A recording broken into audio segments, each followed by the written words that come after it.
Alright, YouTube, I'm back with another video. I just got a little update. I bought a R5R with a newer style carburetor from Reds. Um, I don't know. I don't know what to think of it, man. All the engines I've had in the past seemed like they were better than these, man. It lacks in some areas, and I don't think they're very durable. The connecting rod, the big end is sloppy. Now, I don't measure these things with tools. I go by feel, because I mean I don't own tools small enough to get an accurate measurement of that stuff. But normally you can take the glow plug out, and if the cylinder's cold, the piston will still get stuck or lodged up in the top, so to speak, and you can rock the crankshaft back and forth, and you can feel that kind of stuff.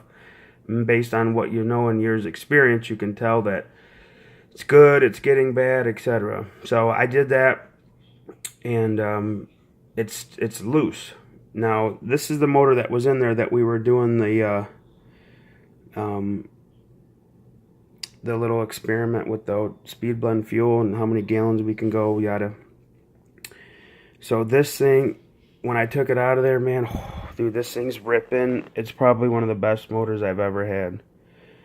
And the only thing I did to this that's different than every other motor I've ever owned is I preheated it for the first 10 tanks with a blow dryer. I don't know how hot it got. Probably, I'm assuming around 180 by just letting it sit on there for a while. And then I ran the first 10 tanks with this fuel. And if you go on the website, they're saying that these fuels both have the same amount of oil content. Now the speed blend has castor and synthetic, and this one's just straight synthetic. My whole thing is I think the O'Donnell fuel in the white jug has a higher viscosity oil. It's thicker, because I mean, even when you shut the cars off and you get a dripping out of the pipe, you can tell that this fuel is a lot thicker in viscosity. So to me, it had more high pressure properties. And I mean, this one, I think we got about, what, 3 gallons on it now. That's the 4th gallon. I just opened it and I burned that much fuel through it, breaking in that. There's a little bit left in the other one, but irregardless, this thing's got about 3 gallons on it, dude. And right before I took it out, I mean, I was debating on whether or not I wanted to take it out, because it's so perfect. These motors, I wish they made them still. I guess they might, but it's hard to get them. There's a website for Envision. They still advertise them, but maybe they just had a lease agreement on the website page, and it's still up, but it's just not there. I know they got into electric, I think. Anyway, side issue. I bought the Reds, and I've been preheating it with a heating gun, like a freaking industrial, and I think it might be too much. But anyway, the Reds R5R. The connecting rod was loose. The rear bearing whirls. And I don't know. I got it cheap. I got it for $200. I bought it from a guy in Greece. And I'm in the United States. And it took me like a month and a half to get it, because it got stuck in customs and all this other stuff. But it was still $70 cheaper than buying it on A-Main Hobbies. I mean, that's $200 shipped to my door. So I just did it. I went with it, and I don't know. I've been running it. It seems to run good. I did take the engine apart. Oh, and there's another thing, too, why I'm going to probably stay away from Reds for now. I'm going to find a different... When I started having these issues, because that whirling in the bearing, my opinion, I think, because this is the version 3 of the R5R. They got a version 4 out now, and I think they came out with this engine in like 15. But irregardless, I think that the engine sat on a shelf for a long time, probably developed a little bit of surface rust on the balls of the bearings, and the rear bearing anyway. And when I fired it up, I don't know exactly what happened, but I have a feeling that the balls probably skid a little bit in the race until it got some of that rust off there. And it wiped out a ball or 2 balls or the race or something. And within like the third tank, it was whirling. Not too bad, but you could tell that it wasn't right. Because every engine I've ever ran, like these ones, dude, they don't. That thing's got 4 or 5, whatever. The other one I had in that other buggy had like 8 gallons on it. That one was just starting to get as bad as that one sounds now. So I called Marco Rossi, whoever he is over there, Mario's brother. I don't care who I talk to. If you don't have a solution for me, then I don't want to do business with you. Sorry. And then your higher end motors are $500. I'm telling you what, right now, if I would have bought that $500 motor they got out, the 7-port, whatever they want to call it, I would ship it back to you and say keep it. I don't even want your money back. Just keep your junk. So, if anybody knows anybody that's dealing with reds or knows how this stuff works, I mean, I don't know. I've been in this hobby for a long time for one reason only. Every time I've ever had an issue, I don't care what it's concerning, I usually get help. Either they give me a replacement part, they, find a solution for me. These guys basically just tried, not even blaming me because I don't know, they don't know me or nothing, but their whole mentality is, well, I don't know you and I don't know what's going on, so you explain to them in emails and on phone calls. And I got to like the 6th time I'm on the phone with these people sending pictures and tearing apart the motor, this, that, the other. Well, we still don't got nowhere, so guess what, guys? Keep your motors. I'm not buying them no more, and I'm not going to advocate for them either.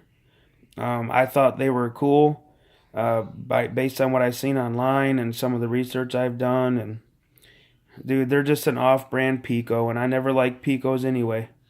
I never liked them. They're not smooth, and they don't last long.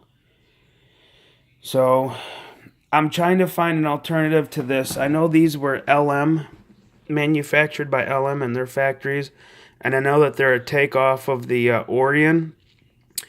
And the one thing I noticed right away, this thing's got a counterweighted crankshaft, not with Mallory slugs, but it's just got a pin, and on the opposite side of the pin is you have a counterweight. The crankshaft in these, if you look at them, either on Google or whatever, it's a flat disc with holes in it. So when this thing runs, it runs like a Singer sewing machine. It doesn't vibrate or nothing. It's perfect, man. This motor right here is the best one I've had in a long time. And I preheated it for the 10 tanks.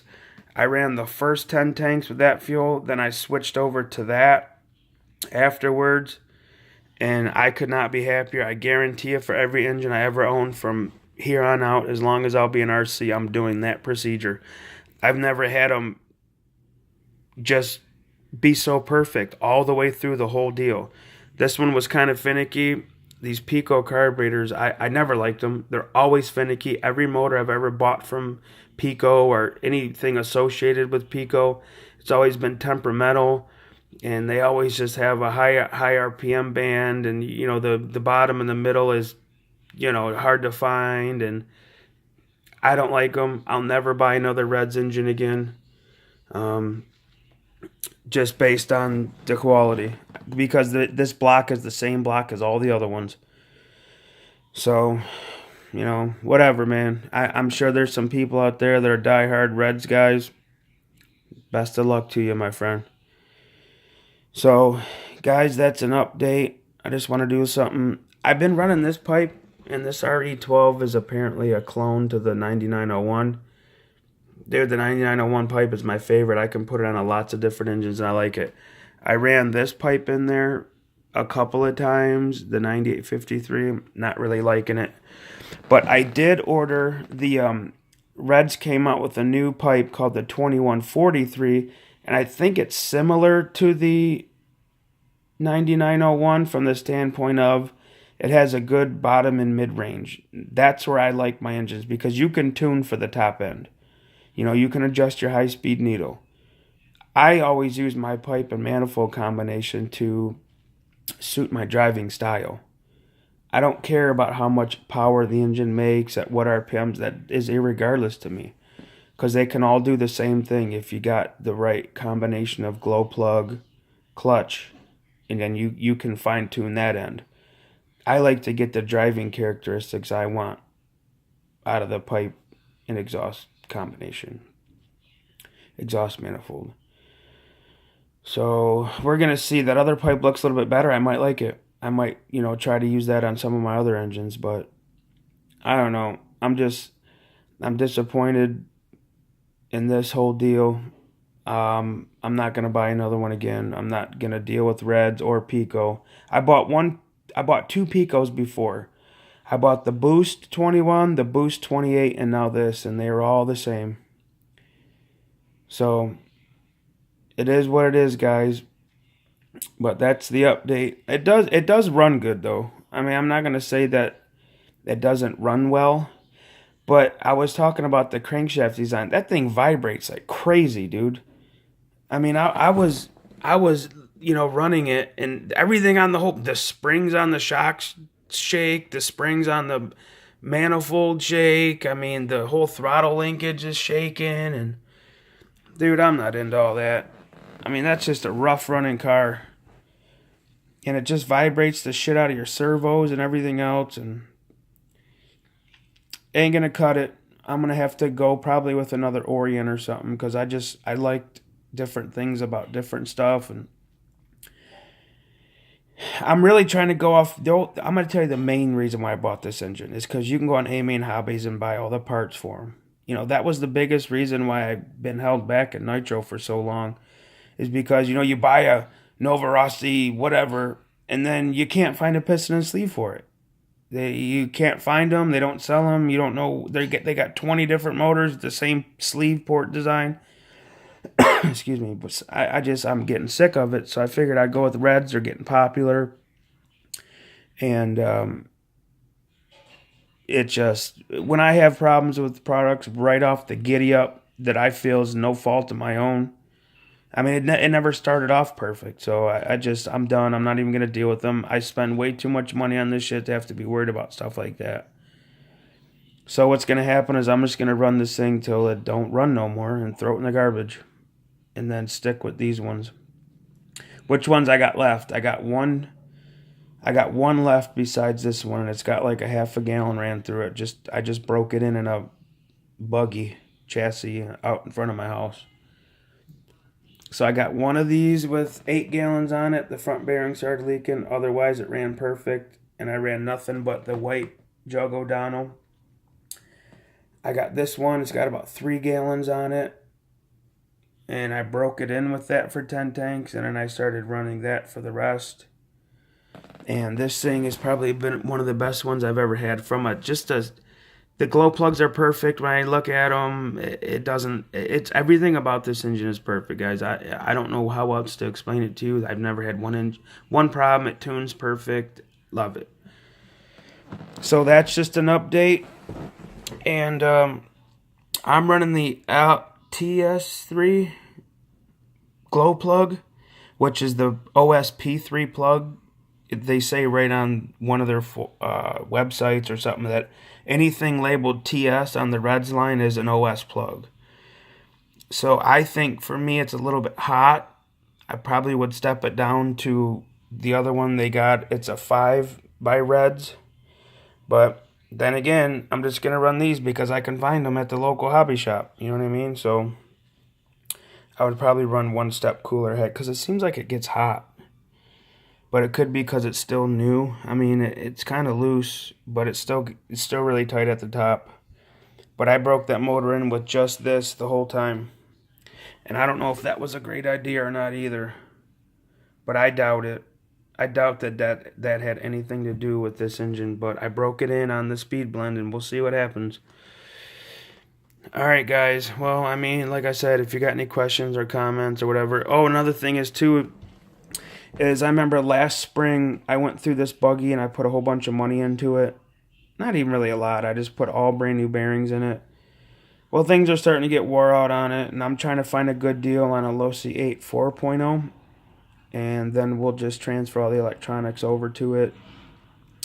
this buggy's, I got it the day it came out at my local hobby shop, which was like 2013, I think. 2012 or 2013. There's a video of it on my channel. But I've been running it for 3 years. The shocks don't leak oil. I've never broke nothing on it. Oh, I broke the steering arm for the servo saver arm. And then I put an aluminum one on there. Other than that, I mean, all the ball links and the steerings are loose, and all the, camber link fittings are loose, and I'm not going through all that. I'm just going to get a brand new buggy. The CVDs are wore out. CVAs are still in good shape. Honestly, I when I put those rear hub bearings in there, I was looking at the CVAs, and they were great. They were fine. And they don't have boots on them, and they were filthy. I cleaned them. So, dude, these low-C buggies are durable. I love them. I ran everybody's other buggy. I don't like them. The pillow ball cars have way too much steering, and it's easy to get lost in the setup because they've got active caster and all this other crap. Which, I mean, if you had time to sit there and dial on it for a week or two before something, that's fine. But this stuff is kind of simple. It's tried and true, and it's close enough. On some of the outdoors, pillow balls are good indoor when you can get a good high bite clay deal going. Yeah, but outdoors, man, caster blocks rule, and they're durable, and you don't got to screw with them. so that's Kyosho, Low-C, and I don't know who else. I know Mugen, Associated. They're pillow ball cars. But anyway, this video is getting kind of long, guys. I don't want to ramble on. But anyway, Red's R5R. I don't know. If you guys are into Pico and you guys looking for parts availability, they're not bad. But other than that, I'm staying away from them. Just based on the customer service I got. That's the only thing that keeps me with any company. I call Horizon or call... Low-C them, which is Horizon, they don't give me trouble. I call Traxxas for my little truck that I got. They'll send me shit in the mail for free. Don't even bother asking me nothing. So, it is what it is, guys. That's what the sport's all about. Truth and fairness, I'm not going to call a guy and lie to him. And, I've been doing this for so long. I mean... I know what I'm talking about. I don't want to get arrogant and cocky and say I know more than them because they manufacture and design this stuff. So I'd probably be at a loss there for an argument. But I know what I'm doing. I'm doing this a long time, and I'm really good at it. So I'm not going to use Red's engines anymore. Sorry, guys. I mean, you guys got a good gimmick, but that's about all it is a gimmick. You just rebranding other engines that have been around for a long time. All right, well, follow my break-in process. If you guys don't know, a ton about it, I just started doing that. I always used to break in my engines and just start them up, on a hot summer day. Now I preheat them with a heat gun. I use a really high oil content oil for the first 10 tanks, and then I switch over to the fuel I'm going to run after that. And this thing is unbelievable. Love it. I don't even think I'm going to run it anymore. I might just leave it boxed up, clean it up, and use it as like a memento to RC, eh? All right, guys. Have a good one. Happy spring. Later.